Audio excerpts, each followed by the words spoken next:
Le monde se divise en deux catégories.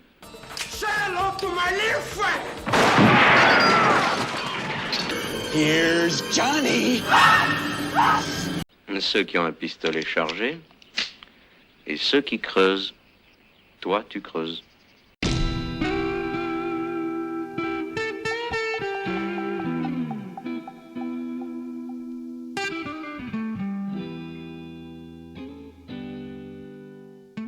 Bonjour à tous et bienvenue sur la deuxième partie de ce podcast consacré au film Fight Club.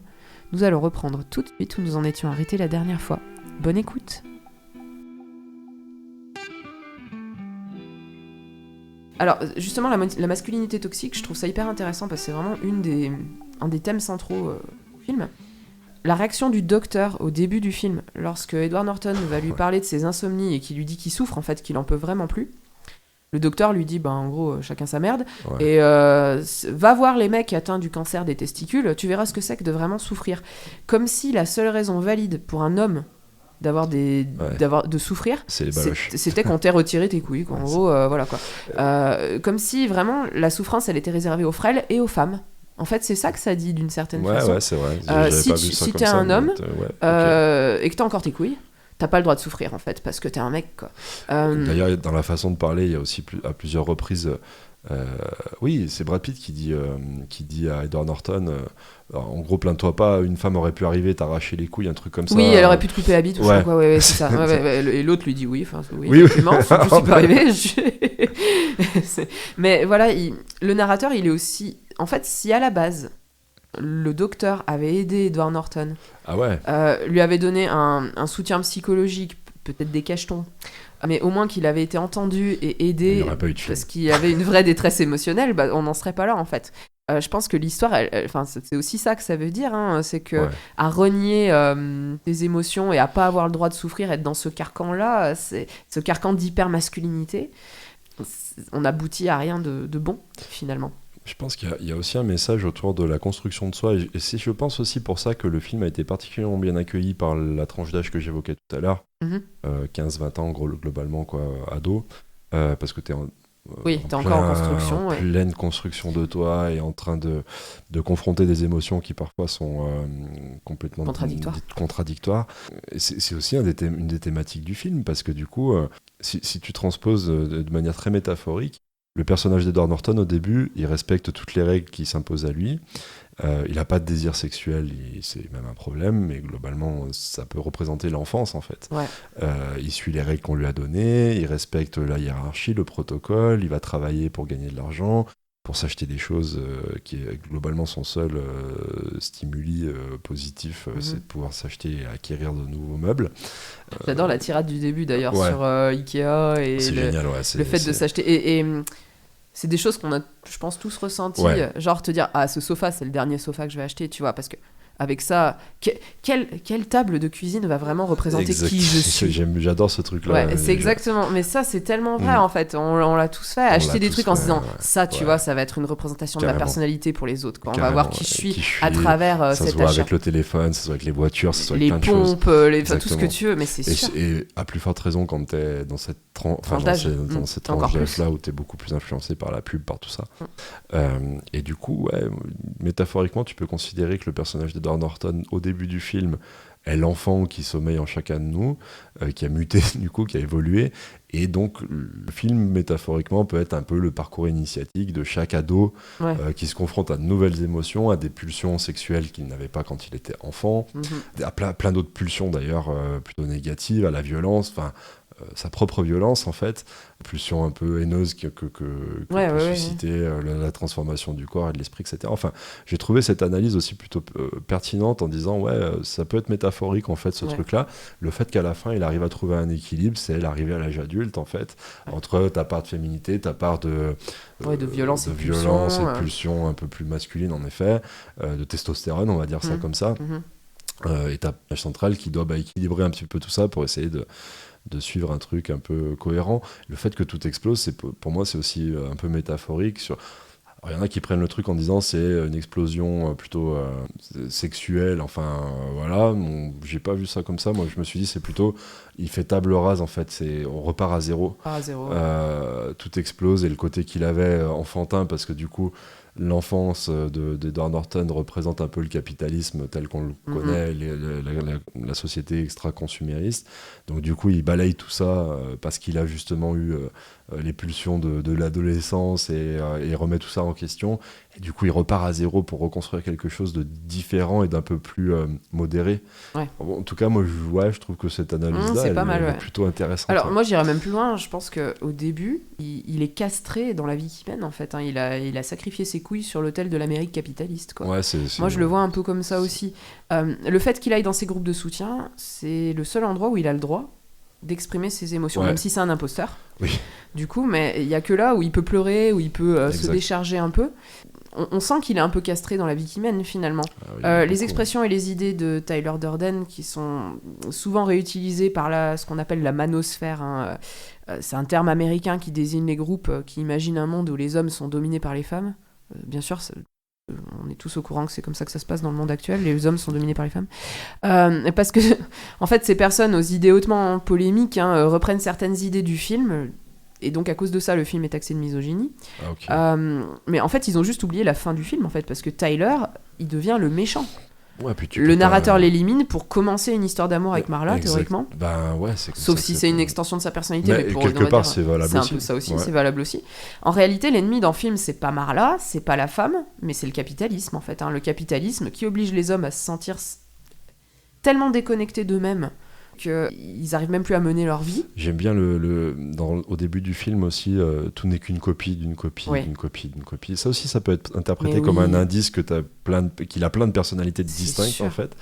Et c'est une belle image aussi de ce que veut faire la pub de chacun de nous. Et Ikea, c'est juste un exemple. Ils ont choisi juste le truc. C'est très bien choisi, Ikea. Parce que le petit miroir qui fait des vagues, là, tu l'as retrouvé dans au moins 10 maisons. En fait, c'est ça. Donc, en fait, c'est un moyen de normer tout ce que tu possèdes. Exactement. Et quelque part, c'est aussi un moyen de frustrer tout le monde parce que tu t'achètes le truc en te disant ça va représenter ma personnalité, enfin ce que tu disais tout à l'heure, le set de table qui va représenter ma personnalité, etc. Et en fait, tu le retrouves dans toutes les maisons de tes voisins, etc. Donc en fait, tout le monde a la même personnalité. Donc tout le monde a la même personnalité. C'est bien foutu. Je trouve que même de dépeindre son appartement comme un catalogue avec les références des meubles qui s'affichent au fil de l'eau, je trouve ça génial. Et puis quand le narrateur explique qu'il n'arrive plus à dormir au début du film, il fait une insomnie devant des pubs. Oui. Donc ça aussi, ça prouve que c'est vraiment le consumérisme en fait qui l'empêche de réellement dormir. Le capitalisme a vidé sa vie de sens, il l'a complètement anesthésié, c'est vraiment ça. En plus, il est agent d'assurance. Donc c'est le métier le plus cynique possible, où la peur des gens devient bankable en fait, quoi. Donc tout est pourcentage, tout est déshumanisé. La scène où il va sur le lieu de l'accident de voiture, là, enfin où il va se voir la voiture accidentée. D'ailleurs, il le dit, je vois pas une voiture, je vois un risque de sinistre. Enfin, je sais plus en fait, t'as encore la graisse des personnes qui a été cramée. Enfin voilà, c'est hyper violent en soi, mais lui ça lui fait rien parce que simplement il est. Ça devient des stats en fait. Ça devient des stats, tout, voilà. C'est vrai que la graisse, d'ailleurs, c'est un terme qui est récurrent dans le film. Hein. Avec le savon et tout ça. Avec le savon, les voitures accidentées, le savon. Ils récupèrent les sachets de graisse. Alors, c'est dégueulasse ce passage. Mais il y a tout un symbolisme là-dedans. En fait, ça représente tous les excès de notre société de consommation. En fait, la graisse, c'est ça, c'est l'excès. Hein. C'est ça. Donc c'est intéressant aussi. Je trouve qu'il n'y a rien qui est fait au hasard, tu vois. Ah oui, quand tu analyses un peu, sur le coup, tu dis c'est rigolo. Ils disent on achète la graisse, on leur revend leur gros cul sous forme de savon, quoi. Je sais plus comment ils tournent ça, mais en gros c'est la réplique. Donc au début ça te fait marrer, tu te dis oui d'accord, mais en fait quand t'analyses, c'est pas un hasard s'ils aient choisi la graisse en fait. C'est beaucoup plus profond que simplement le sourire que ça peut te procurer au moment où tu regardes le film. Mais en plus c'est fait avec beaucoup de cynisme. Dans le film, Tyler, il est cynique du début à la fin du film. C'est sûr.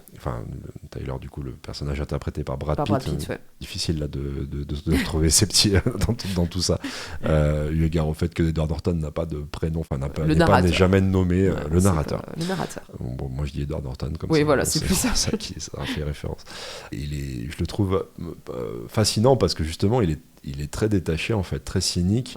Et Et ça aussi, quelque part, alors peut-être que je vais un peu loin, mais c'est presque aussi une critique de notre société que d'idolâtrer quelqu'un d'aussi cynique. Tu vois ce que je veux dire, c'est que sûr. Tout le monde est fasciné par Brad Pitt quand tu regardes le film, quelle que soit la personne qui regarde. Il a ce côté très, très... Il a une aura qui est indéniable. C'est un vrai leader. Tu ressens un leadership, un truc derrière. C'est pas innocent qui l'embrigade plein de monde dans sa petite... qui devient une milice au final, un peu terroriste, quoi. Ouais, il te fascine. Et quelque part, quand tu te poses en te disant « Je suis fasciné par ce mec parce qu'il est beau gosse, parce qu'il est... il a une vraie aura et un leadership, il est sûr de lui. Il sent pas à peu près les couilles de tout les conséquences que ces actes peuvent il fait ce qu'il générer, il fait ce qu'il ressent, et voilà. Et quelque part, c'est absolument pas quelqu'un que tu devrais suivre dans la vie. Enfin, mais en plus, c'est pas un hasard. Tu le vois critiquer une affiche Calvin Klein avec un mec qui est en boxer et qui est moins beau que lui au final, je suis désolée. Mais c'est pas un hasard s'ils ont choisi Brad Pitt, en fait, qui était un sex symbole à l'époque et qui représente en grande partie toutes les personnes que critique Tyler Durden, en fait. C'est clair. C'est ça qui est intéressant aussi. Et c'est sûr que, oui, ils l'ont choisi parce qu'en fait, le narrateur, c'est une extension de lui-même, c'est tout ce qu'il voudrait être et qu'il ne peut pas être. C'est ça. Et que personne ne peut être. Et qui finit par devenir au final, parce que du coup, c'est lui qui embrigade toutes finalement, ces personnes-là. Le leadership, c'est lui qui l'a, effectivement. Donc ça aussi, je pense que c'est un message. Si tu arrives à maîtriser tes pulsions, tu peux devenir quelque chose. Mais je pense que si tu es sûr de toi, tu peux arriver à faire à peu près ce que je pense que c'est un des messages du film. C'est aussi de dire, finalement, qu'est-ce qui t'empêchait de faire tout ce que tu voulais avant. Sans te créer cette extension de toi. Mais c'est ça, c'est juste...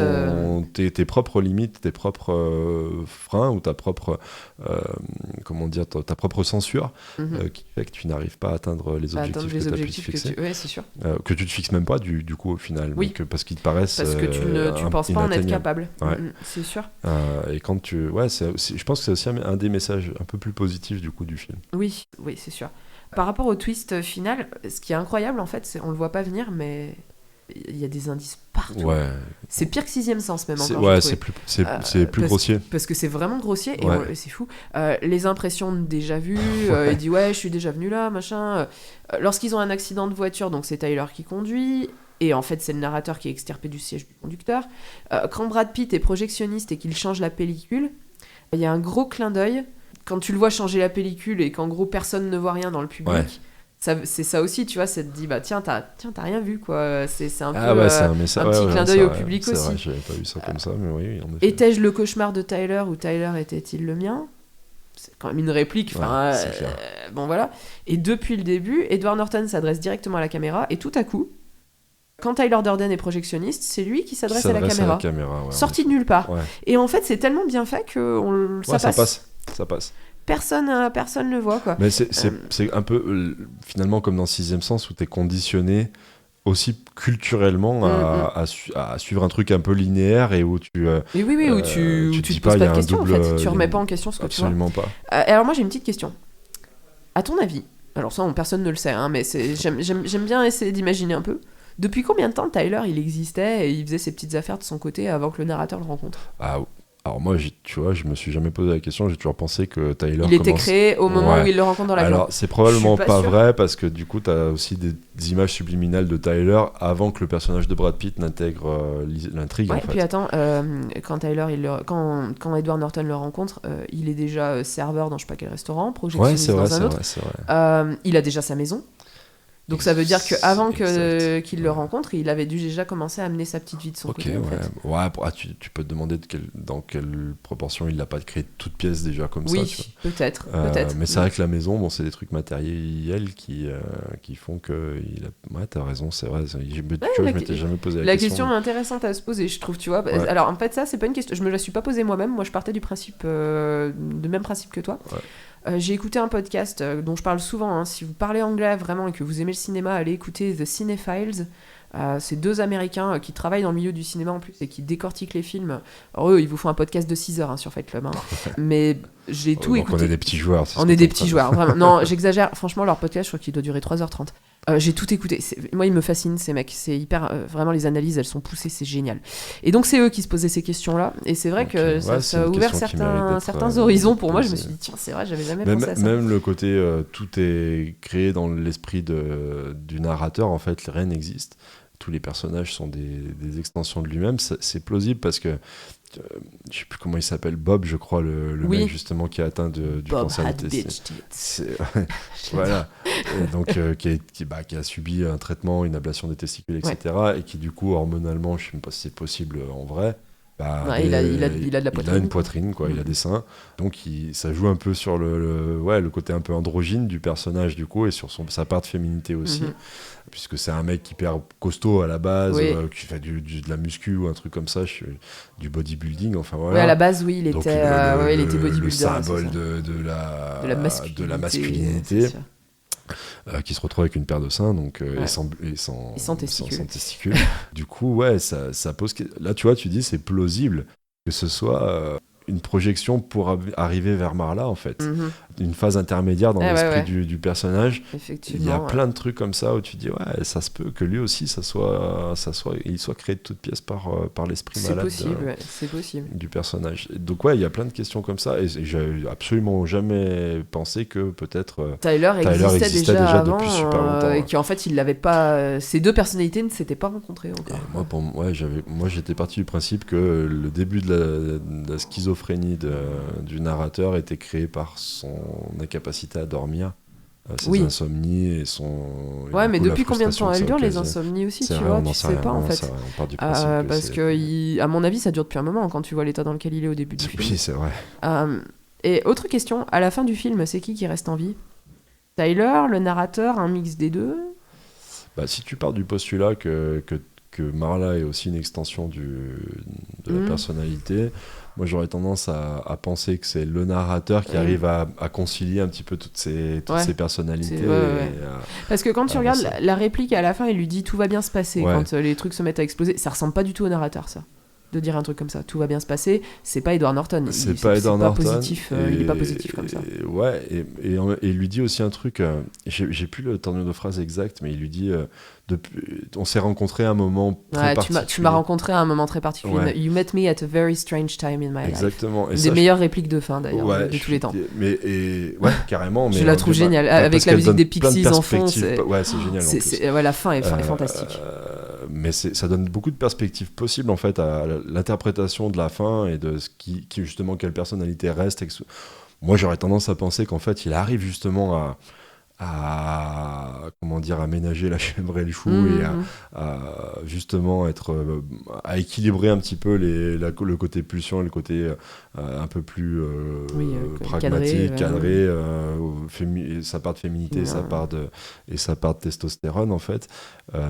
J'aurais tendance à penser ça, mais je sais qu'il y a plein d'interprétations différentes. Le film se termine par une petite image presque pas subliminale tellement il reste assez longtemps l'image d'une autre bite, encore une fois. Le fait que le film se termine sur cette image-là, moi, ça me fait penser que Tyler, il est peut-être encore là.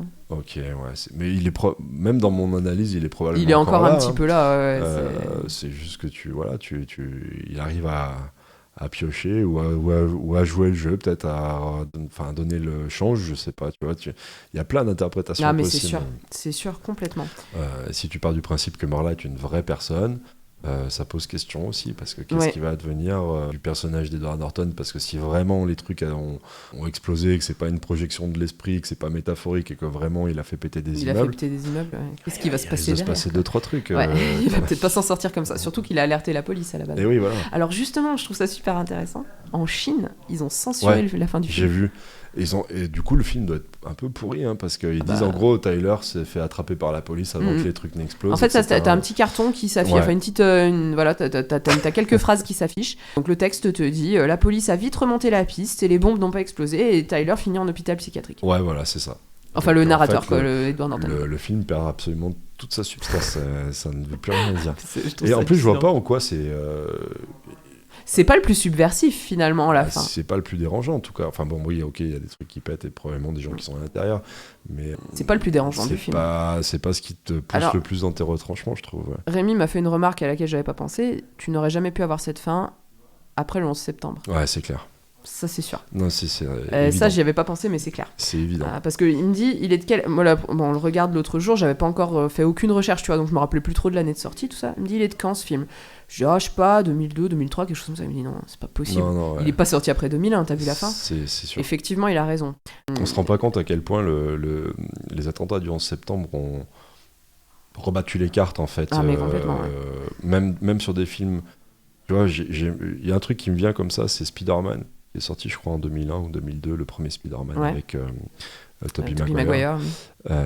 Où en fait, une des scènes de la bande-annonce, c'était Spider-Man qui faisait une toile entre les deux tours du World Trade Center, et du coup, ils ont jamais pu exploiter ces images-là, parce que le film est sorti quelques mois après les tragédies du 11 septembre.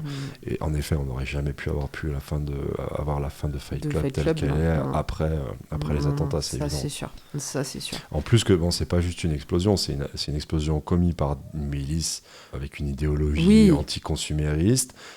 Ils s'attaquent, si ma mémoire est bonne, c'est des sièges de banque et d'assurance. Pour remettre à zéro tous les crédits, en fait. C'est ça, pour remettre les cartes. Ce qui est un truc complètement utopique en plus. C'est pour ça que je me dis que c'est pas possible, en fait, que la fin soit pas une métaphore et se passe uniquement dans l'esprit du narrateur. Le truc est trop gros pour être vrai, en fait. Mais franchement, la façon dont il endoctrine les gens et tout, je trouve pas si perché que ça. Ça, par contre, non, c'est plutôt bien fait d'ailleurs dans le film, c'est que tu te dis, moi-même, là aussi ça devient dérangeant si tu te dis, je suis moi-même fasciné par ce mec-là. Il serait venu me voir en me tenant le même discours. Son discours est plutôt cohérent, il est plutôt logique en fait. Mais en fait, son discours, c'est un discours qui est tenu depuis des centaines d'années. C'est full sentimental d'Alain Souchon. Même pour remonter plus loin que ça, au 19e siècle, tu as des auteurs américains, notamment Thoreau et Emerson. Si tu lis du Thoreau ou du Emerson, il y a plein de répliques qui auraient pu complètement sortir de la bouche de Tyler Durden, en fait. Et en fait, moi, je le trouve très convaincant dans sa façon de recruter, justement. Et le fait que ça soit séquencé, c'est-à-dire qu'au début, tu viens dans un Fight Club, tu vois pas la portée politique que ça peut avoir derrière, mais tu crées ton groupe, tu crées ta communauté presque.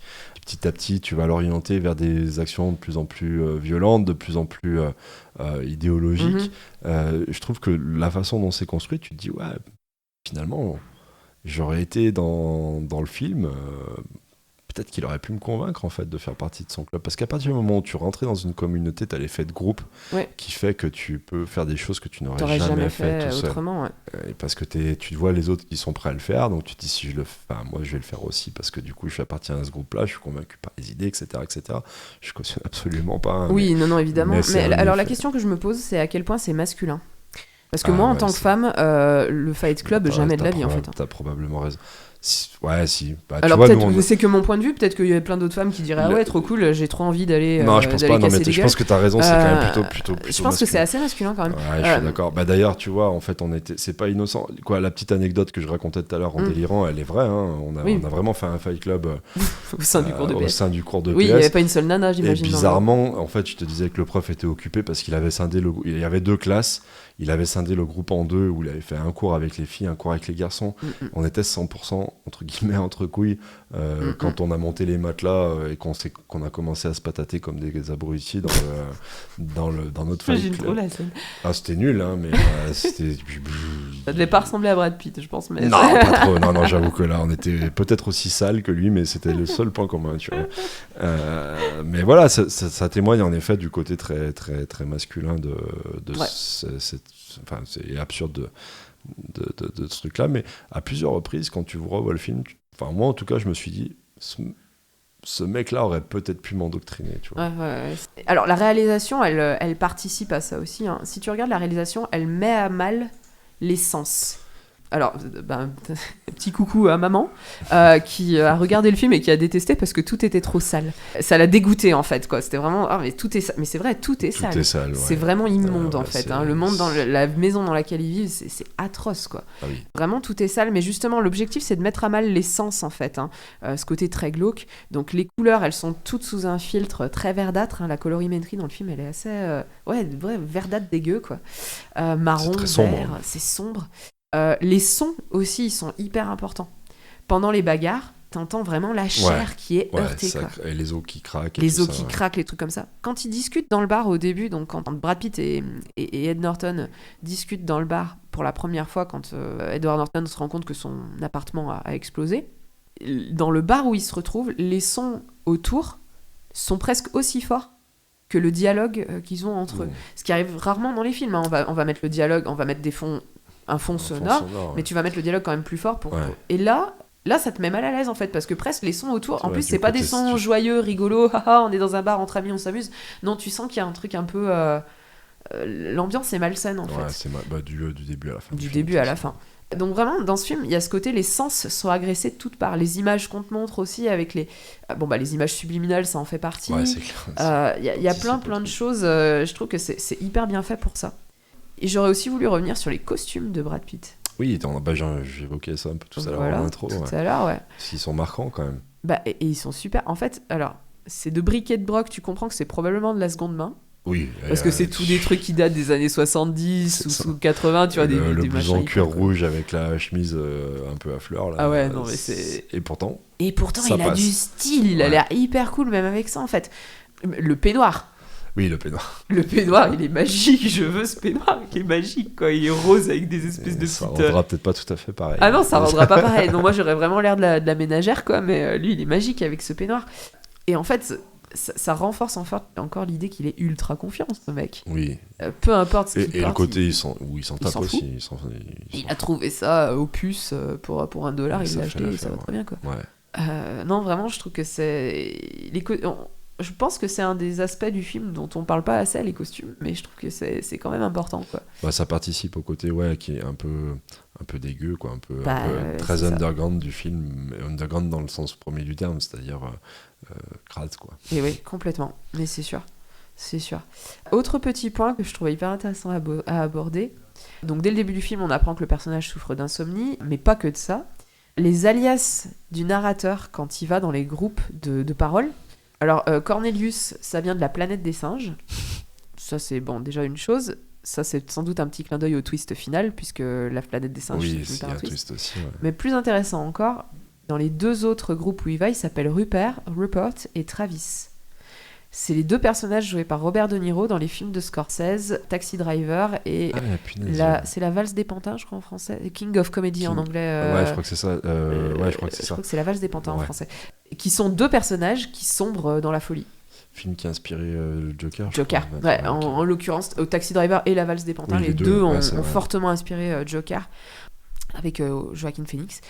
Mais là, du coup, j'ai trouvé ça intéressant aussi. C'est pas choisi au hasard, non.